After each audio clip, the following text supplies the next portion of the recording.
Item ಯಾವುದೇ ಇರಲಿ try ಮಾಡಿ ಆಚಿ ಚಿಕನ್ ಮಸಾಲಾ. ಜಸ್ಟ್ 2 ತಿಂಗಳ ಜೆಸಿಬಿ ಮೇಲಿನ ಸಾಲದ ಕಂತು ಕಟ್ಟಿಲ್ಲ ಅಂತ ಜೆಸಿಬಿ ಸೀಸ್ ಮಾಡಿ ಹರಾಜು ಮಾಡಿದ್ದಾರೆ.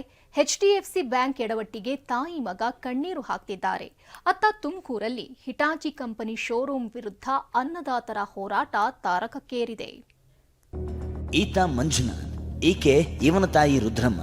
ಚಿಕ್ಕಮಗಳೂರು ತಾಲೂಕಿನ ಗೌಡನಹಳ್ಳಿ ಗ್ರಾಮದ ಇವರು ಎಚ್ಡಿಎಫ್ಸಿ ಬ್ಯಾಂಕ್ನಲ್ಲಿ ಸಾಲ ಮಾಡಿ ಜೆಸಿಬಿ ಖರೀದಿಸಿದ್ರು. 2024ರಲ್ಲಿ 35 ಲಕ್ಷದ ಜೆಸಿಬಿಗೆ 7 ಲಕ್ಷವನ್ನ ಮುಂಗಡವಾಗಿ ಕಟ್ಟಿ 29 ಲಕ್ಷವನ್ನ ಚಿಕ್ಕಮಗಳೂರಿನ ಎಂಜಿ ರಸ್ತೆಯಲ್ಲಿರೋ ಎಚ್ಡಿಎಫ್ಸಿ ಬ್ಯಾಂಕ್ನಿಂದ ಸಾಲ ಪಡೆದಿದ್ರು. 18 ತಿಂಗಳ ಕಾಲ ಮಂಜುನಾಥ್ ಇಎಂಐ ಕಟ್ಟಿದ್ರು. ಆದರೆ ಮಳೆಗಾಲದಲ್ಲಿ 2 ತಿಂಗಳು ಕೆಲಸವಿಲ್ಲದೆ ಇಎಂಐ ಕಟ್ಟಿರಲಿಲ್ಲ.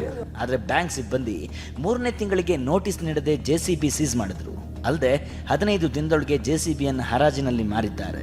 ಇದರಿಂದಾಗಿ ತಾಯಿ ಮಗ ಬ್ಯಾಂಕ್ ಎದುರು ಧರಣಿ ಕೂತಿದ್ದಾರೆ. ಎಚ್ಡಿಎಫ್ಸಿ ಬ್ಯಾಂಕಲ್ಲಿ ಲೋನ್ ಮಾಡಿಸಿದೆ, 16 ಇಎಂಐ ಕಟ್ಟಿದ್ದೀನಿ.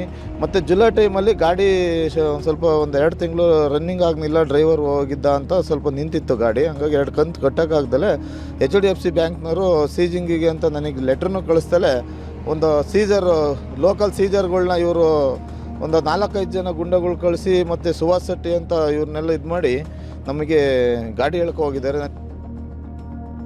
ಶೋರೂಮ್ಗೆ ಬೀಗ, ಹಿಟಾಚಿ ಕಂಪನಿ ಶೋರೂಮ್ ವಿರುದ್ಧ ಕಿಡಿ.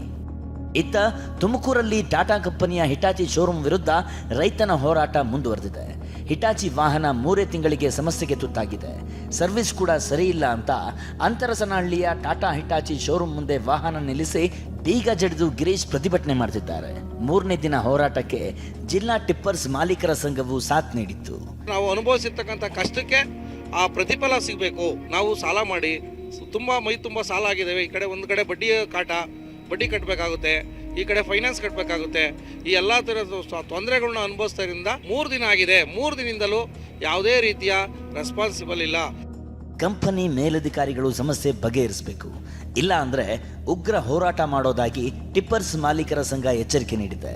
ರೈತರ ಆಕ್ರೋಶಕ್ಕೆ ಕಂಪನಿ ಮಣಿಯುತ್ತಾ ಅನ್ನೋದನ್ನ ಕಾದು ನೋಡಬೇಕಿದೆ. ಚಿಕ್ಕಮಗಳೂರಿನಿಂದ ಅಶ್ವಿತ್ ಜೊತೆ Jagadish, TV9 Tumakuru. Death note ಬರೆದಿಟ್ಟು ನಾಪತ್ತೆಯಾಗಿದ್ದ ಸರ್ಕಾರಿ ನೌಕರ ಇಕ್ಬಾಲ್ ಚಿಕ್ಕಮಗಳೂರು ನಗರದ ವಿಜಯಪುರದಲ್ಲಿ ಸಿಕ್ಕಿದ್ದಾನೆ. ಕಡೂರಿನ ಕಚೇರಿಯ ಸಾಂಖ್ಯಿಕ ನಿರೀಕ್ಷಕನಾಗಿರೋ ಇಕ್ಬಾಲ್ ಕಾಂಗ್ರೆಸ್ ಶಾಸಕನ ವಿರುದ್ಧ ಕಿರುಕುಳ ಆರೋಪ ಮಾಡಿ ಸರ್ಕಾರಿ ಆದೇಶದ ಪತ್ರದಲ್ಲೇ ಡೆತ್ ನೋಟ್ ಬರೆದಿಟ್ಟು ಇವತ್ತು ಮಧ್ಯಾಹ್ನ ನಾಪತ್ತೆಯಾಗಿದ್ದ. ಕಿರುಕುಳ ತಡೆಯಲು ಆಗ್ತಿಲ್ಲ, ಸಾಯ್ತೇನೆ ಎಂದು ಬರೆದಿದ್ದ. ಕಡೂರು ಶಾಸಕ ಆನಂದ್ ಹಾಗೂ ಆತನ ಪಿಎ ಮಂಜುನಾಥ್, ಕಡೂರು ತಹಶೀಲ್ದಾರ್ ಪೂರ್ಣಿಮಾ ಸೇರಿ 5 ಹೆಸರು ಉಲ್ಲೇಖಿಸಿದ್ದ. ಪ್ರತಿದಿನ ತಹಸೀಲ್ದಾರ್ ಶ್ರೀಮತಿ ಪೂರ್ಣಿಮಾ ಆಚಾರ್ ಅವರು ಬೈಯೋರು ಸರ್, ನನಗೆ ಸಾಬ್ರು ಅನ್ನೋ ಕಾರಣಕ್ಕೋಸ್ಕರ ಮುಸ್ಲಿಮ್ಸ್ ಯಾಕೆ ಬಂದಿದ್ದೀರಾ ಅಂತ ಬೈತಾ ಇದ್ರು ಸರ್. ನನಗೆ ರಿಲೀವ್ ಮಾಡಿ ಕಳಿಸಿದ್ದಾರೆ ಬೆಂಗಳೂರಿಗೆ, ಸ್ಟೇಟ್ ಲೆವೆಲ್ ಟ್ರಾನ್ಸ್ಫರ್ ಇದು. ನನಗೆ ಇಲ್ಲಿ ಬೇರೆ ಹುಷಾರಿಲ್ಲ, ಬೇರೆ ನಾನು ಎಲ್ಲಿಗೆ ಹೋಗಬೇಕು ಸರ್. ಅದಕ್ಕೂ ಈ